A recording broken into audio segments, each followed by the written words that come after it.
এই যে এখন আম পেড়ে আমরা এখন আম মাখা খাবো। এই আমটা গাছ থেকে নিয়ে আসলাম, এখন আমরা কাটবো এটাকে।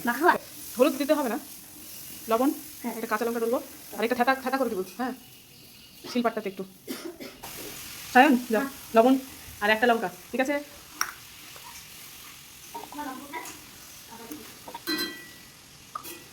বেশ, আমগুলো বেটে এবার হচ্ছে এই যে লবণটা কে নিয়ে আসবে? আচ্ছা, চিনি চিনি লাগবে একটু হালকা। নে, এবার একটু চিনি নিয়ে দিতে হবে। ব্যাস, এবার একটা লঙ্কাটা একটু একটু ডলে দিতে হবে। হালকা তেল দিতে হবে নাকি এবার? দেয় কি রে, তেল দেয় কি হালকা?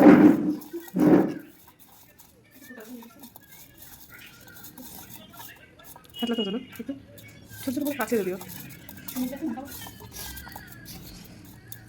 চলো খাই দেখ সাইন, আমটা তো চিনি দিতেই হবে।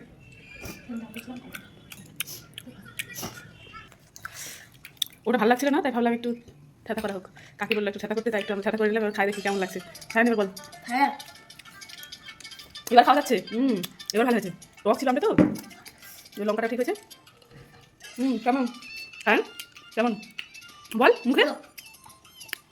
এবার ঠিক আছে। আপনারা কে কে টক খেতে পছন্দ করেন? এই ছোটো ছোটো আমের এরকম মাখা কমেন্ট করে জানাবেন। কি সব থালাটা নিয়ে নেবে নাকি? থালা নিয়ে কারা করে রে? ঠিক আছে, আমরা খেতে থাকি। দেখা হচ্ছে পরের ভিডিওতে। তাহলে খান।